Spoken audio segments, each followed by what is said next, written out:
무력으로 홍콩의 민주주의를 뺏어간 중국이 이제는 대만과 한국까지 노리고 있다는 충격적인 소식이 전해졌습니다. 일반적으로 중국은 무력으로 한 나라를 쑥대밭으로 만들기 전 자신들의 행동을 정당화시키기 위해 역사적 사실을 왜곡하여 밑밥을 깔아놓습니다. 이러한 전략을 이번에는 한국에 써먹으려 하고 있습니다. 한국을 중국의 속국으로 만들기 위해 역사적으로 한국 고대사를 중국의 역사에 편입시키려는 동북공정을 시도하기 시작했습니다. 중국 문화재 당국인 국가문물국은 동모산으로 추정되는 지린성 연변 조선족 자치주 투먼시 마반촌 산성 유적지가 2020년 중국 10대 고고학 발견에 포함됐다고 밝혔습니다. 발굴을 진행한 지린성 문물고고연구소는 새로 발견된 곳이 발해 시조인 대조영이 무리를 거느리고 동모산의 근거에 성을 쌓고 살았다라는 발해 건국 시기의 성과 관련 있다고 밝혔습니다. 중국은 중화민족 공동체론을 내세워 중국 내 여러 소수민족 역사를 중국사로 강제 편입시키려 하고 있고 한국을 상대로도 똑같은 만행을 저지르고 있는 것이죠. 이뿐만이 아닙니다. 한국의 한복, 김치 등 모든 문화가 중국 것이고 한국이 따라하고 있다고 우기더니 이제는 대한민국 대표 가수 아이유까지 은근슬쩍 중국인인 척 중국 게임에 등장시켜 논란이 되고 있습니다. 중국 모바일 게임 황제라 칭하라에서 캐릭터가 입고 나온 의상이 2016년 종영한 SBS 달의 연인 보보 경심녀에서 아이유가 입었던 한복과 동일하고 심지어 꽃을 들고 있는 자세까지 완전히 일치하고 있습니다. 자, 그리고 중국이 건드리지 말아야 할 한국의 대표 음식 김치까지 건드리며 중국의 파오차이가 오리지널 식품이라며 한국의 김치는 중국의 파오차이를 따라하고 있다는 충격적인 주장을 제기하며 5천만 한국인을 분노로 가득 차게 만들었습니다. 더 충격적인 것은 한국에서 엄청난 양의 김치를 중국에서 수입해오는 것으로 알려졌는데요. 대한민국 수많은 음식점들이 저렴한 인건비와 식재료를 사용한 중국산 김치에 유혹을 뿌리치지 못했기 때문입니다. 이 때문에 한국에서 한국산 김치를 만드는 국내 업체들은 심각한 위기를 겪고 있죠. 19일 관세청에 따르면 지난해 중국 김치 수입량은 28만 1186톤을 기록했습니다. 이는 국내 연간 김치 소비량의 200만 톤의 약 15%에 달하는 규모입니다. 매년 김치 수입액은 증가하는 추세를 보이고 있는데요. 충격적이게도 이 중에서 무려 99%가 중국산입니다. 상황이 이렇다 보니 값싼 중국산을 한국산으로 둔갑해 소비자에게 속여 파는 식당도 적발되고 있습니다. 10일 국립농산물품질관리원에 따르면 지난달 22일부터 28일 사이 전국 음식점 3,000여 곳을 대상으로 긴급 점검을 실시한 결과 130곳이 배추김치 원산지를 허위로 표시한 것으로 드러났습니다. 그러나 중국산 김치의 실태가 공개되면서 난리가 났죠. 이렇게 녹슨 포크레인과 알몸의 사내가 절인 배추를 휘젓는 알몸배추, 들쥐가 들끓는 건 고추 더미를 태연하게 갈퀴질하는 들쥐고추, 시커먼 맨발로 잡곡을 뒤섞는 맨발 잡곡 모두 중국산입니다. 중국산 식품의 심각한 위생 수준에 일파만파 논란이 커지자 한국이 칼을 빼들었습니다. 중국의 김치 산업을 송두리째 없애버릴 한국의 강력한 한방이 나왔는데요. 대한민국 재계서열 1위 삼성과 한국의 중소기업부가 손잡고 공장 스마트화를 지원한 김치업계가 중국산 김치와 견줄만한 원가 경쟁력을 확보하게 됐습니다. 김치 양념 넣기 설비 등으로 공정 자동화를 갖춘 김치업체 풍미식품의 경우 생산량이 481% 증가하고 불량률은 무려 84%나 감소한 것으로 확인됐습니다. 중소벤처기업부는 권칠승 장관이 16일 오후 수원 풍미식품 본사를 찾아 스마트 제조시설을 둘러봤다고 밝혔습니다. 중소기업부는 삼성전자 등과 협력을 통해 풍미식품 23개 김치업계에 스마트 공장 구축을 지원했습니다. 수기로 관리되던 식품안전관리 인증 기준을 디지털화한 스마트 햇섭 보급도 확대됐는데요. 김치 공장의 스마트화로 생산성과 품질이 가장 획기적으로 개선됐다고 평가받고 있습니다. 김치 제조 공장은 배추 투입, 절임, 세척, 탈수, 양념 혼합, 숙성, 포장 등의 과정으로 이루어지는데 가장 노동력이 많이 필요한 양념 버무리기 작업을 스마트 공장에서 로봇이 대신 해주게 된 것입니다. 박종학 중기부 제조혁신 지원 과장은 100% 수작업으로 이루어지던 김치 제조 공장에 스마트화되자 생산량이 480% 넘게 증가하는 동시에 비용이 감소해 중국산 김치와 겨룰 정도의 가격 경쟁력이 생겼다 말했습니다. 사실 한국산과 중국산의 김치 가격이 비슷해지게 되며 중국산 김치 수요는 완전히 사라지게 됩니다. 품질과 맛도 중요한 원인이지만 가장 중요한 점이 바로 심각한 신뢰도의 차이를 보이고 있기 때문이죠. 김치은 인천 김치절임류 가공사업협동조합 이사장은 스마트 공장을 도입한 김치업계는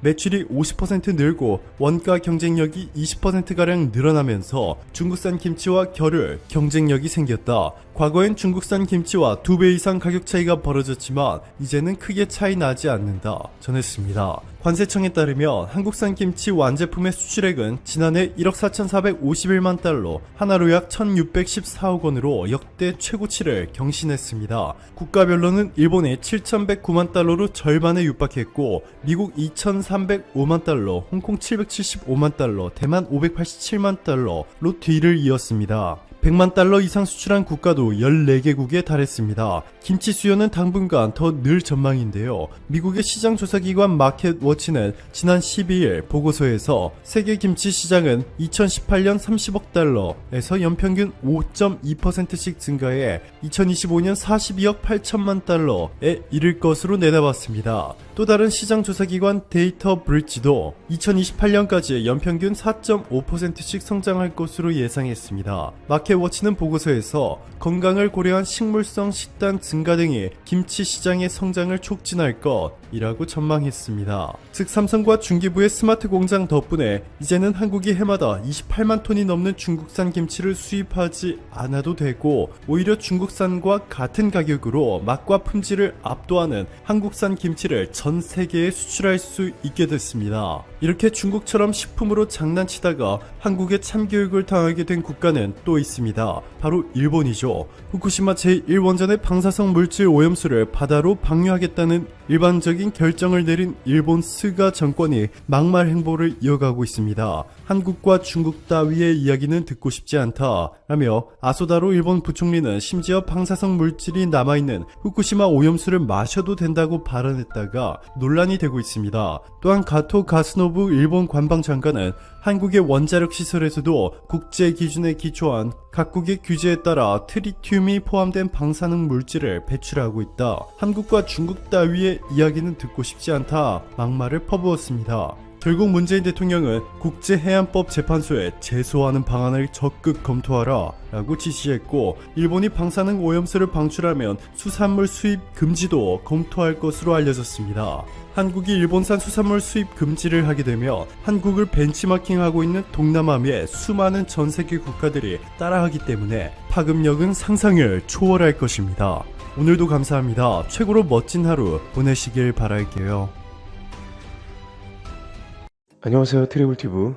오늘은 일본 네티즌이 한국한테 완전히 졌다고 하는 이유라는 주제로 얘기해보겠습니다. 손정의 회장이 일본은 IT 후진국을 인정해야 할 것이라는 말을 했는데 그것이 현실화되는 게 아니냐는 지적이 다시 한번 나오고 있습니다. 바로 아베 내각의 움직임이 일본 전문가들이 봤을 때 혀를 내두를 정도로 놀랄만한 일들의 연속이기 때문입니다. 현재 일본은 수출 규제로 IT 산업의 주요 파트너인 한국과 나를 세우고 있습니다.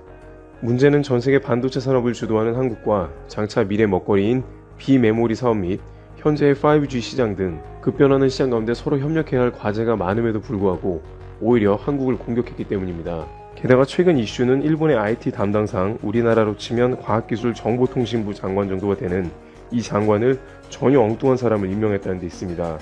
일본 네티즌들은 일반인이 봤을 때도 적합하지 않다 혹은 이래서야 한국을 이길 수 있겠냐는 말까지 나오고 있다는데요.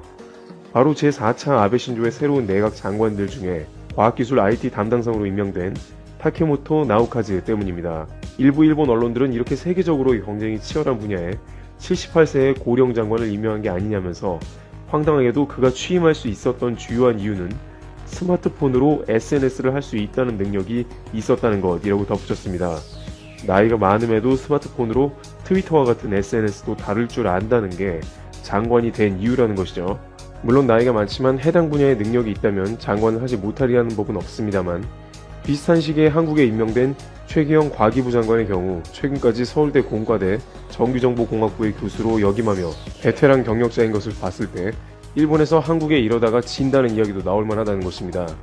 게다가 타케모토 장관이 지금까지 해온 일들을 보면 과학기술 분야 전문가로 인정을 받아 임명됐다기보다는 아베의 극우색을 더해주는 전형적인 정치 인물이라는 것입니다. 위안부를 부정하는 것은 물론이고 고노다마를 재검토해야 한다고 주장합니다. 전쟁 가능한 국가가 되려는 평화헌법 개정도 찬성하며 사실상 극우 정치인의 길만을 걸어온 인물인 것입니다. 비슷하게 작년 말 사이버 보안 담당을 지낸 사쿠라다 요시타카 장관은 25세 때부터 비서에게 일을 시켜 컴퓨터를 한 번도 써본 적이 없다고 답해 논란을 일으켰습니다. 이것은 기자가 일본 원자력 발전소에서 USB를 사용하냐고 질문하자 장관이 USB가 뭔지 몰라서 나온 답변이었습니다. 사이버 보안 담당상 사쿠라다는 직원들이 다 아는데 뭐가 문제인가 라며 얼버무렸지만 자질 논란을 피할 수 없었습니다. 그 밖에 올림픽 담당상은 올림픽 예산을 묻자 1,500엔, 당시 약 15,000원이라고 답변을 하기도 했습니다.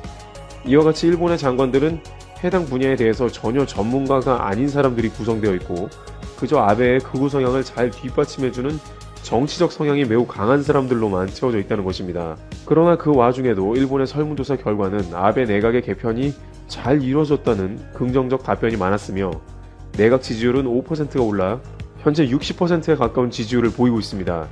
한국 괴롭히기가 효과를 봤다는 것입니다. 아베 총리는 한국에 대한 외교 정책은 먼지만큼도 변하지 않을 것이라며 여전히 강경하게 나올 것으로 전망되고 있고 내각도 자신의 정치적인 입지를 강화해줄 사람으로만 구성하여 앞으로 양국에 더욱더 긴장감이 흐를 것으로 전망되고 있습니다. 드래블튜브 여기서 마치겠습니다. 감사합니다.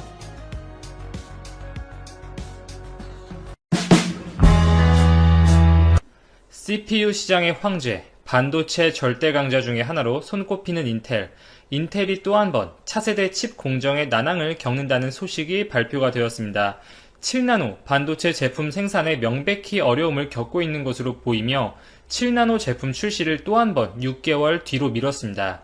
지난주 인텔은 2분기 실적을 발표하면서 7나노 CPU 제품의 출시 연기 소식을 발표했는데요. 이전 계획보다 6개월 늦은 2022년 후반기나 2023년 즈음으로 미룰 것으로 예상이 되며 당초 인텔이 제시했던 7나노 제품의 생산 스케줄과 비교하면 무려 1년이나 지연된 것입니다. 현 시점에서 예상되는 출시 시점은 PC용 CPU의 경우에는 2022년 하반기, 이 데이터 센터 등에 활용되는 서버용 CPU는 통상적으로 1년 더 늦게 출시가 되니 2023년 하반기가 될 것으로 보입니다. 인텔이 최신 공정, 이 미세 공정에서 상당 부분 뒤처지고 있다는 것은 어제 오늘 일이 아니죠. 2018년 하반기에 이미 10나노 공정 진입이 늦어진 바 있었습니다. 지난해가 되어서야 노트북용 CPU로 첫 10나노 제품을 발표한 바 있었으며 아직 서버용 프로세서나 데스크톱에 들어가는 제품은 14나노에 머물고 있습니다.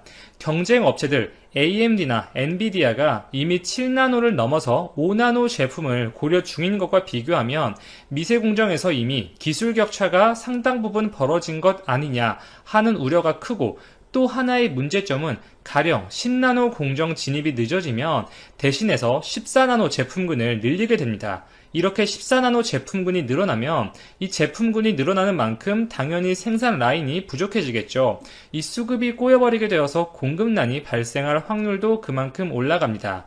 이미 이전에 인텔은 14나노 반도체 제품군 중 일부를 TSMC나 삼성전자의 위탁 생산을 맡겼던 것으로도 알려져 있었죠.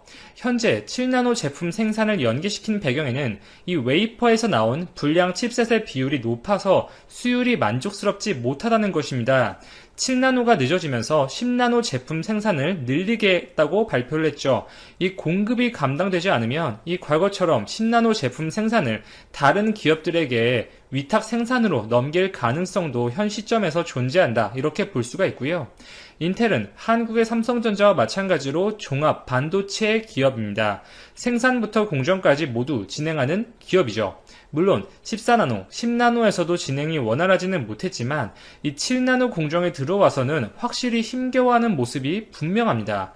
물론 인텔이 제조하는 반도체 칩셋의 경우에는 같은 회로 선폭이더라도 보다 타사 제품에 비해서 성능이 더 좋은 경향은 있어요. 인텔이 만드는 10나노가 이 다른 회사가 제조하는 14나노와 비슷한 퍼포먼스를 내긴 합니다. 인텔이 그만큼 회로 선폭 기준을 까다롭게 잡고 있는 부분은 있죠.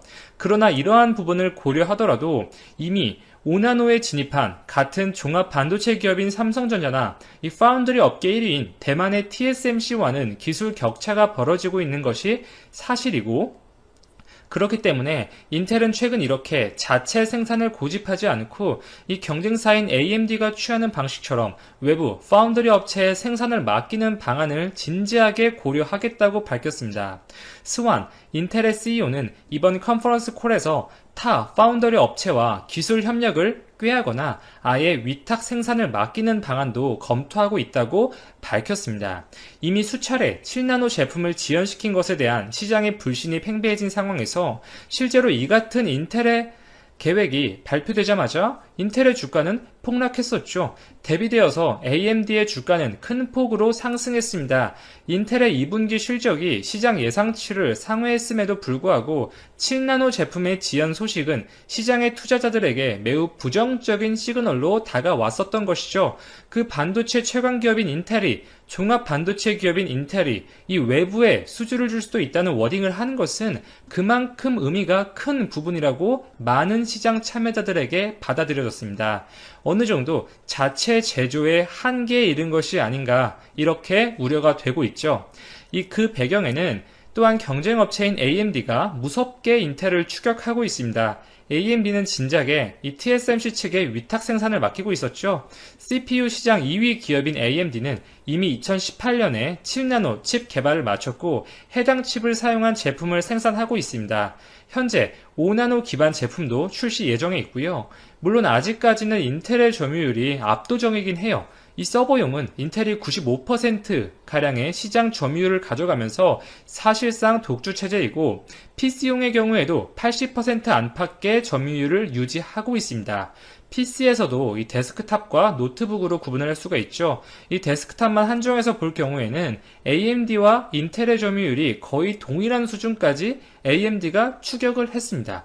2018년 1분기에 인텔이 70%의 시장 점유율을 차지하고 있었지만 2019년 2분기가 지나가면서 60% 아래로 떨어지더니 현재는 AMD와 거의 동일한 수준의 점유율을 기록하고 있어요.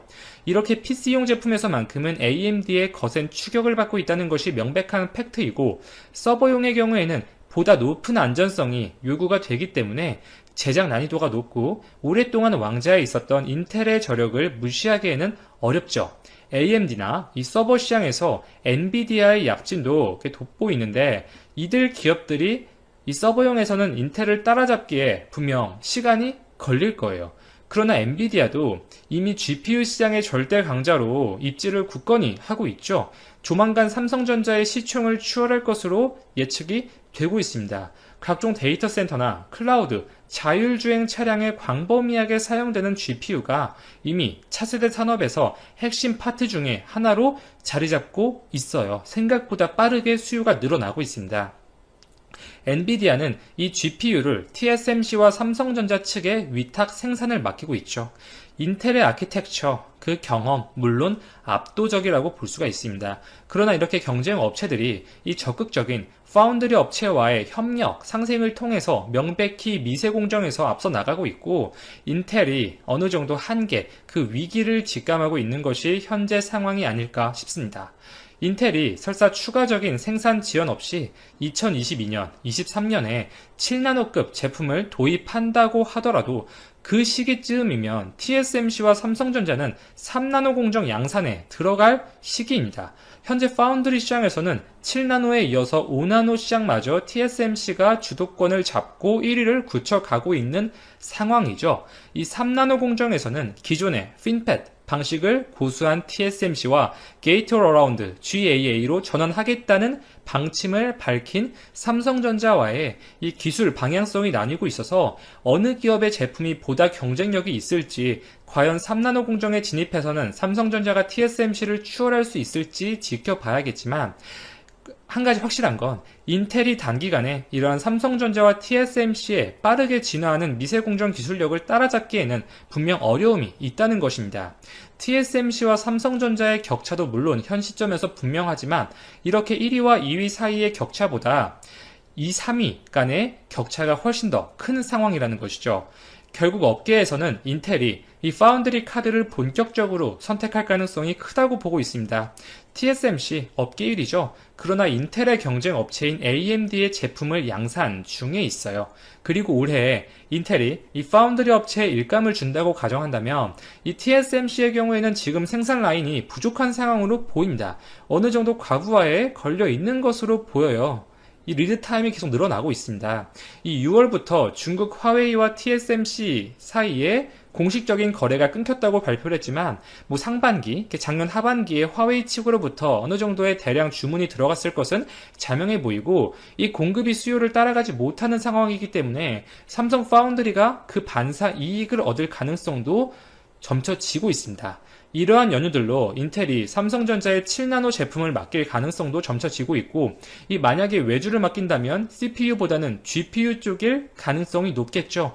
이미 GPU에서는 엔비디아와 AMD의 인텔이 밀리고 있고, 이 CPU는 인텔이 절대 포기할 수 없는 핵심이기 때문에 끝까지 자체 공정을 포기하지 않을 것 같습니다.